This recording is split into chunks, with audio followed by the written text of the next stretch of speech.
አድማጮቻችን የፋኖን ኃይሎች የአንድነት ጉዳይ በተመለከተ አስደሳች ልብን የሚያሞቅ ሰበር ዜናን እየሰማን እንገኛለን። የፋኖ ኃይሎች የአንድነት ጉዳይ እውን ስለመሆኑም ምንጮች ገልጸውልናል። እንዲሁ ደግሞ በጎጃም የሚገኘው የፋኖ ኃይሎች ጠቅላይ አዛዥ ይሆናል ተብሎ የሚጠበቀው አርበኛ ዘመነ ካሴ የብስራት ዜና አሰምቷል። ዘመነ ካሴ የብልጽግና ሰዎችን ከፍተኛ ድንጋጤ ውስጥ የከተተ ተግባርን ፈጽመዋል። እንዲሁ የብልጽግና ሹም የሆኑት አብይ አህመድ የፋኖን ኃይሎች የትጥቅ ትግል ተከትሎ ከፍተኛ ስጋት ውስጥና ጣብቅኝ ውስጥ መግባታቸው ሲገለጽ የፋኖ ኃይሎች ከአቅማችን በላይ ሆነዋል ሲሉም ነው የተደመጡትም። ብልጽግናና የብልጽግና ሹማምንት የፋኖን ኃይሎች በተመለከተ በ4 ኪሎ ቤተ መንግሥት አስቸኳይ ስብሰባን ቁጭ ብለዋል። ሌላው ደግሞ ከወደ ሸዋ ወሎና ጎጃም እንዲሁ ከጎንደር የፋኖ ኃይሎች ልብን የሚያሞቅ አስደሳች ሰበር ዜናን ምሽቱን አሰምተውናል። የፋኖን ክንድ የፋኖን ምት መቋቋም የተሳናቸው የብልጽግና ሹማምንት ከፍተኛ ወታደሮችም ንጹሐን ዜጎችን በሸዋና ጎጃም ስለመግደላቸው እንዲሁ ለመስማት ተችሏል። ውድ አድማጮቻችን ይህ ቪዲዮ ለፍትህ ለእኩልነትና ለነጻነት ለሚታገሉ ወገኖችም ድምፅ ለመሆን ስለሚያግዘን ወደ ቪዲዮ ስትገቡ የላይክ በተኗን መጫን እንዳይዘነጋ ከወዲሁ ልናስታውሳችሁ እንወዳለን። አድማጮች ሰበር ዜናዎችን ይዘን ተመልሰናል። በመላው የአማራ ክልል ከተሞች በፋኖና በአገዛዙ ኃይሎች መካከል እየተካሄደ የሚገኘው ውጊያ አመሻሹን ወደ ስቱዲዮ በገባንበት በዚህ ሰዓት ተባብሶ መቀጠሉ ሲገለጽ ብልጽግና የሚተማመንበት አንድ ከፍተኛ አዋጊ ሙሉ ሰራዊቱን በመያዝም የፋኖን ኃይሎች መቀላቀሉ ተሰምቷል። ይህ በቪዲዮ ላይ የምትመለከቱት ከፍተኛ ጄኔራል ከነ ምክትል ኢታማዦር ሹም አበባው ታደሰ ጎን የሚገኘው ከፍተኛ ጄኔራልም ሙሉ ሰራዊቱን በመያዝም በጎጃም ቀጠና የፋኖን ኃይሎች መቀላቀሉን ተከትሎ የ4 ኪሎ ቤተ መንግሥት ከፍተኛ ሽብር ውስጥና አጣብቅኝ ውስጥ መግባቱም ተሰምቷል። ይህንን ጄኔራልም ከነ አጃቢዎቹ ለማፈንም ብልጽግና መጠነ ሰፊ እንቅስቃሴ እያካሄደ እንደሚገኝም የተገለጸ ሲሆንም በጎጃም ቀጠና የሚገኙ የፋኖ አደረጃጀቶችም ይህን ከፍተኛ ጄኔራል ከነ ሙሉ አጃቢዎቻቸው የፋኖን ኃይሎች ተቀላቅለዋል፣ መግለጫ ይሰጥበታልም ብለዋል። አመሻሹን በመላው የአማራ ክልል ከተሞች በፋኖና በአገዛዙ ኃይሎች መካከል እየተካሄደ የሚገኘው ውጊያ ተባብሶ መቀጠሉ ሲገለጽ ብልጽግና የሚተማመንበት አንድ ከፍተኛ አዋጊ በፋኖ ኃይሎች በተፈጸመ ጥቃት ስለመደምሰሱ እንዲሁ ለመስማት ተችሏል። ሌላው ደግሞ በሸዋ ቀጠና የሚገኙት ጄኔራል ተፈራ ማሞ የፋኖ ኃይሎች በአፋጣኝ ወደ አንድነት ሊመጡ ይገባል፣ ይህ ሊሆን የማይችል ከሆነ የአማራ ሕዝብ የህልውና ትግልም መቀለጃ እየሆነ ነው ሲሉም ተደምጠዋል። ሸማቂው ኮማንዶ ጄኔራል ተፈራ ማሞ የፋኖን ኃይሎች አንድነት በተመለከተም ሊደመጥ የሚገባው ወሳኝ መልእክትን አስተላልፈዋል። እንዲሁ ደግሞ በጎጃም ቀጠና የጎጃም ፋኖ ኃይሎች ጠቅላይ አዛዥ የሆነው አርበኛ ዘመነ ካሴም አስጠንቅቋል። ዘመነ ካሴ ትግላችንን አንሸጥም፣ በፋኖ ተንጠልጥለው ቤተ መንግሥት መግባት የሚፈልጉ አሉ፣ በዚህ ግን ፈጽሞ የምንታለል አይደለንም በማለትም ማስጠንቀቂያ ሰጥቷል። የፋኖ ኃይሎችን ወደ አንድነት ለማምጣት ከፍተኛ መስዋዕትነትን እየከፈሉ የሚገኙት እነ ጄኔራል ተፈራ ማሞና እንደዚሁ ደግሞ እነ አቶ ገዱ እነ ዘመነ ካሴንና እነ ታጋይ እስክንድር ነጋን ለማሸማገል ከፍተኛ እንቅስቃሴዎችን እያካሄዱ እንደሚገኙ እንዲሁ ለመስማት ተችሏል። በዕለቱ በአዲስ አበባ ከተማ የአዲስ አበባ ከተማ ከንቲባ የሆነችውን ወይዘሮ አዳነች አቤቤን በተመለከተ ሰበር ዜናን ስንሰማ የኦሮሚያ ክልል ርዕሰ መስተዳድር የሆኑት አቶ ሽመልስ አብዲሳና በአብይ አህመድ መካከል ከፍተኛ ፍጥጫ ስለመፈጠሩ እንዲሁ ምንጮች ገልጸውልናል። አድማጮች አመሻሹን እንዲሁ ከወደ አሜሪካንም የፋኖን ኃይሎች በተመለከተ ሊደመጥ የሚገባው ወሳኝ ሰበር ዜናን ይዘናል። ከኢትዮጵያ ውጭም የፋኖ ኃይሎች የውጭ ክንፍ በመሆን እያገለገሉ የሚገኙት አቶ ገዱና አቶ ልደቱ አያሌው የፋኖን ኃይሎች ትግል ብሎም ደግሞ በመላው የአማራ ክልል ከተሞችም እየተካሄዱ የሚገኙ ውጊያዎችን በተመለከተ ከዶናልድ ትራምፕ ጋር ጥብቅ የተባለ ውይይቶችን ስለማካሄዳቸው ተሰምቷል። የብልጽግና ሹማምንትን እና አብይ አህመድን ከስልጣን ልናስወግድ ይገባል በሚል በሀገር አሜሪካንም ከአማራ ከትግራይና ከኦሮሞ የተወጣጡ ፖለቲከኞችም ጥብቅ ተደጋጋሚ ስብሰባዎችንና ውይይቶችን እያካሄዱ በሚገኙበት በዚህ ሰዓትም በነጩ ቤተ መንግስት የሚገኙት አወዛጋቢው የአሜሪካን ፕሬዝዳንት ዶናልድ ትራምፕ በብልጽግና ሰዎች ላይ የያዙት አቋም አስደንጋጭ ስለመሆኑም ተሰምቷል። በተለይም የብልጽግና ሹማምንት ኢትዮጵያን ማስተዳደር አልቻሉም በሚል በአሜሪካ በኩል መጠነ ሰፊ እንቅስቃሴ መኖሩ የተገለጸ ሲሆንም በተለይም ደግሞ ተሰሚነትና አቅም አላቸው የተባሉ በሀገር አሜሪካን የሚገኙ የአማራ የኦሮሞና የትግራይ ተወላጅ ፖለቲከኞችም በነጩ ቤተ መንግስት ዋይት ሃውስም የብልጽግና ሰዎችን ከስልጣን ለማስወገድ ብሎም በኢትዮጵያ ውስጥም ሁሉንም የኢትዮጵያ ሕዝብ ያማከለ የሽግግር መንግስት ሊካሄድ ይገባል በሚል ተደጋጋሚ ጥብቅ ውይይቶችን እያካሄዱ ይገኛልም ነው የተባለው። ይህንንም ተከትሎ የብልጽግና ሹማምንትም በመላው የአማራ ክልል ከተሞች በፋኖና በአገዛዙ ኃይሎች መካከል እየተካሄደ የሚገኘውን ውጊያም በአፋጣኝ ልናቆም ይገባል እያሉም ነው የሚገኙትም። ጽንፈኞችን አጠፋን ደመሰስን፣ ጽንፈኛው ቡድን ከዚህ በኋላ አያሳስበንም፣ 90% የሚሆነውን የአማራ ክልል ከተሞችም ነፃ አውጥተናል በማለት የሚታወቁት የብልጽግና ሹማምንትና ባለስልጣናትም አሁን ላይ ደግሞ የፋኖ ኃይሎች ከአቅማችን በላይ ሆነዋል እያሉም ይገኛሉ። በተለይም ደግሞ እና አክቲቪስት ጀዋር መሐመድ እና አቶ ገዱ እና አቶ ልደቱ አያሌው እንዲሁ ደግሞ እና አቶ ለማ መገርሳን የመሳሰሉ እና አቶ ስብሃት ነጋን የመሳሰሉ ፖለቲከኞችና አክቲቪስቶችም እና አብይ አህመድን ከስልጣን ለማስወገድ ከዓለም አቀፍ ዲፕሎማቶች ጋርና መንግስታት ጋር ጥብቅ የተባለ ተደጋጋሚ ውይይቶችን እያካሄዱ መሆናቸውን ተከትሎ የአራት ኪሎ ቤተ መንግስት ሹማምንትም የፋኖ ኃይሎች በማንኛውም ሰዓት መሃል አዲስ አበባ ከተማ ሊገቡ ይችላሉም እያሉም ነው የሚገኙትም። ታዲያ ይህንንም ተከትሎ ይመስላል የኦሮሚያ ክልል ርዕሰ መስተዳድር የሆኑት አቶ ሽመልስ አብዲሳ ጽንፈኛው የፋኖ ቡድን ስልጣናችንን ሊቀሙን ነው ሲሉም ነው የተደመጡትም። አቶ ሽመልስ አብዲሳ ከዚህ ቀደም ጽንፈኞችን አጠፋን ደመሰስን፣ ጽንፈኛው ቡድን አያሳስበንም በማለት የሚታወቁ ቢሆንም አሁን ላይ ደግሞ የፋኖ ኃይሎች ከጥንት ጠላቶቻችን ጋር ከሻቢያ ጋርና ከግብጽ ጋር በመቀናጀትም ስልጣናችንን ሊቀሙን ነው በማለትም በአዳማ ኢሊሌ ሆቴል ባካሄዱት ስብሰባ ለኦሮሚያ ክልል የብልጽግና ሹማምንት ሲናገሩ ተሰምተዋል። አቶ ሽመልስ ከዚህ ቀደም ነፍጠኞችን ነፍጣቸውን ቀምተን እኛ ታጠቅን በማለት የሚታወቁ ቢሆንም አሁን ላይ ደግሞ ጽንፈኞቹ ከግብጽ ጋር ብሎም ከሻቢያ ጋርና ከሱዳን ጋር በመቀናጀት እንዲሁ ደግሞ የኢትዮጵያ ጥንት ጠላቶችን ከበስተጀርባቸው በማሰለፍም አብይ ላይ መጠነ ሰፊ ዘመቻ ተከፍቶበታል ሲሉ የተደመጡት አቶ ሽመልስ አብዲሳ ለኦሮሞ ሕዝብ መብትና ጥቅም ብሎም ደግሞ ለኦሮሞ ሕዝብ ነጻነት እንታገላለን ብለው የሚሉ አክቲቪስቶችና ፖለቲከኞች በአጠቃላይ አሁን ላይ ጽንፈኞቹን ቡድን እየደገፉ ይገኛሉ ሲሉም ነው የወነጀሉትም። በተለይም ደግሞ የኦሮሞ ተወላጅ የሆኑትና አክቲቪስት ጀዋር መሐመድ እና አቶ ለማ መገርሳ እና ፕሮፌሰር እስቄል ጋቢሳን የመሳሰሉ ፖለቲከኞችም በከፍተኛ ሁኔታ ከፋኖ ኃይሎች በስተጀርባ ተሰልፈዋል በማለት የገለጹትም አቶ ሽመልስ አብዲሳ አሁን ላይ ግን የፋኖ ኃይሎች የትጥቅ ትግል በከፍተኛ ሁኔታ ስጋት እንደሆነባቸውም ሲናገሩ ተሰምተዋል።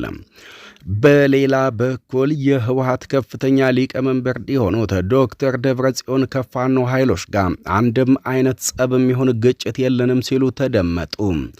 የህወሓት ከፍተኛ ሊቀመንበር የሆኑትም ዶክተር ደብረጽዮን በትግራይ ህዝብ ላይ ጄኖሳይድ ተፈጽሟል። ይህንን ጄኖሳይድ የፈጸመው ግን ፋኖ ወይም ደግሞ የአማራ ህዝብ አይደለም በማለት የገለጹት ዶክተር ደብረጽዮንም በትግራይ ህዝብ ላይ ለተፈጸመው ጄኖሳይድ ተጠያቂ የሚሆነው የፌዴራል መንግስቱ እንጂ ፋኖ አሊያም ደግሞ የአማራ ሚኒሻና የአማራ ህዝብ አይደለም ያሉት ዶክተር ደብረጽዮንም በአማራ ህዝብና በትግራይ ህዝብ መካከል ያለውን የህዝብ ለህዝብ ግንኙነትም ልናጠናክር ይገባል ሲሉም ነው የተደመጡትም።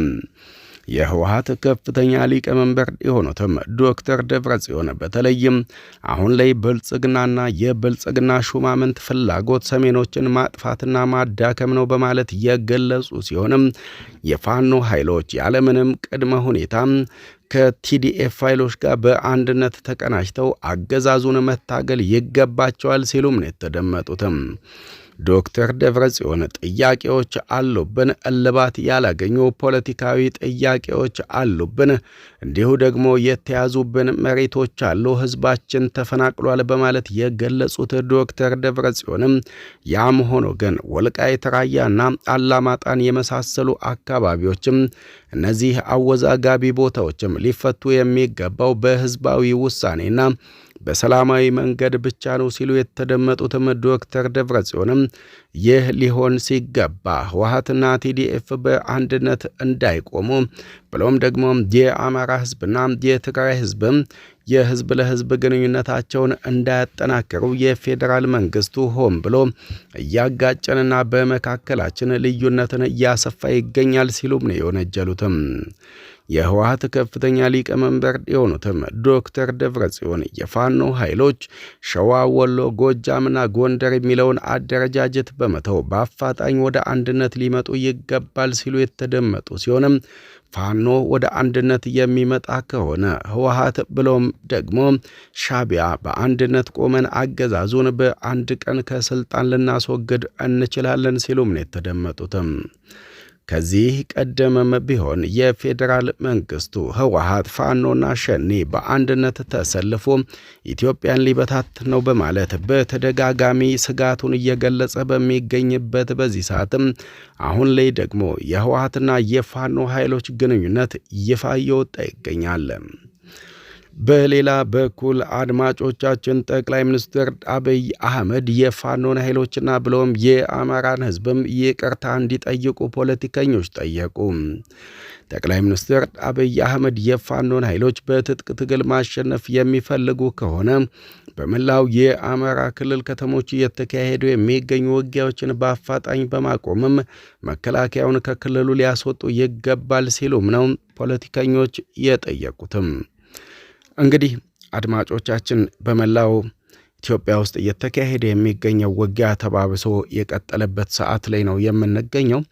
ታዲያ ፖለቲከኞች ምናልባት ለዚህ ጦርነት ለዚህ ውጊያ መፍትሄ ሊሆን ይችላል ብለው የሚሉትን ሐሳባቸውን በተደጋጋሚ እያሰሙ ይገኛሉ።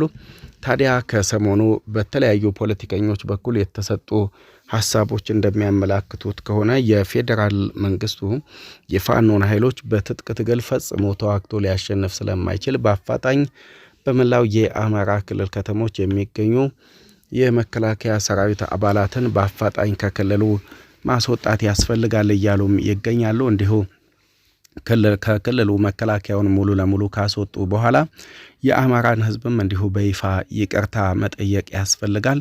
እንዲሁ ደግሞ የህዝቡን የዘመናት ጥያቄ መመለስ። ሌላኛው ደግሞ የአማራ ህዝብ የወሰን ጥያቄዎች አሉበት። በተለይ የወልቃይት የራያ የአላማጣን የመሳሰሉ የወሰን ጥያቄዎችንም አፋጣኝ በሆነ ሁኔታ መመለስ ያስፈልጋል። እነዚህ ከተመለሱ ከክልሉ ውጭ የሚገኝ የአማራ ተወላጅ በሙሉ የመንቀሳቀስ፣ የመነገድ፣ የመኖር ንብረት የማፍራት ሙሉ መብቱ እንዲጠበቅለት እንዲሁም ዋስትና እንዲሰጠው ይህም በፌዴራል መንግስቱ በኩል ሊከናወን የሚገባ ተግባር ነው ሲሉ የተደመጡት ፖለቲከኞችም ብልጽግና አሊያም ደግሞ እነ አብይ አህመድ የፋኖን ኃይሎች እናጠፋለን እንደመሰሳለን በሚል በመላው የአማራ ክልል ከተሞች እያካሄዱ የሚገኙ ውጊያው በፍጹም ሊሳካላቸው እንደማይችሉና እንደነሱ ሐሳብም ቢሆን ፋኖን በ3 ቀን ትጥቅና ቀበቶ እናስፈታለን በሚል የገቡበትን ጦርነት ማሸነፍ አልቻሉም ሲሉ የተደመጡ ሲሆንም አሁንም ከዛ የተለየ ምንም አዲስ ነገር የለም። የፋኖን ኃይሎች ፈጽሞ በትጥቅ ትግል ማሸነፍ አይቻልም። ባይሆን ፋኖን ማሸነፍ የሚቻለው በሰላማዊ መንገድና በድርድር ብቻ ነው። ይህም ደግሞ ሊሆን የሚችለው በአፋጣኝ በፌዴራል መንግስቱ በኩል የተናጠል የተኩስ አቁም ሊታወጅ ይገባል ሲሉም ነው እነዚህ ፖለቲከኞች የገለጹት። እንዲሁ የፌዴራል መንግስቱ በተናጠል የተኩስ አቁም ካወጀ በኋላ በቀጥታ የፋኖን ኃይሎች ብሎም የአማራን ህዝብ በይፋ ይቅርታ መጠየቅ ያስፈልጋል። ይሄ ከሆነም በኋላ መከላከያውን ከክልሉ አስወጥቶ የአማራን ህዝብ በይፋ ይቅርታ በመጠየቅ ወደ እውነተኛ ድርድር በመምጣት የፋኖን ኃይሎች ማሸነፍ ይቻላል። ይህ የማይሆን ከሆነ ግን የፋኖን ኃይሎች በትጥቅ ትግል ተተዋኩሼ አሸንፋቸዋለሁ፣ አጠፋቸዋለሁ፣ ዳግም ክልሉንም ወደ ቀደመ ሰላሙ እመልሳለሁ ብሎ ማለት ፈጽሞ የማይታሰብ ህልምና ዘበት ነው ሲሉ ነው እንግዲህ ፖለቲከኞች የገለጹት ማለት ነው። አድማጮቻችን፣ ሌላኛው ደግሞ የህወሓት ከፍተኛ ጄኔራሎች ከፋኖ ኃይሎች ጋር በድብቅ እየተገናኙ እንደሚገኙ የሚያመላክቱ መረጃዎች በስፋት እየወጡ ይገኛሉ። በተለይ ደግሞ እነ ጄኔራል ምግበይ እንደዚሁም ደግሞ ሌሎች የቲዲኤፍ ከፍተኛ አዋጊዎችና ጄኔራሎችም በቀጥታ ከፋኖ ኃይሎች ጋር ግንኙነት እንዳላቸውና በተለይ የብልጽግናውን አገዛዝ እነ አብይን ከስልጣን ለማስወገድ በዛላምበሳ ተደጋጋሚ ውይይቶችን እያካሄዱ እንደሚገኙ የዓይን እማኞች እየገለጹልን ይገኛሉ። ይህንንም ተከትሎ ይመስላል በፌዴራል መንግስቱ በኩል በኢትዮጵያ ውስጥ የሚገኙ ታጣቂ ቡድኖች ለባንዳ እየተላላኩ ኢትዮጵያን ሊበትኑ ነው። ጽንፈኛው የፋኖ ቡድንም ቢሆን የህወሓት ተላላኪ ሆኗል።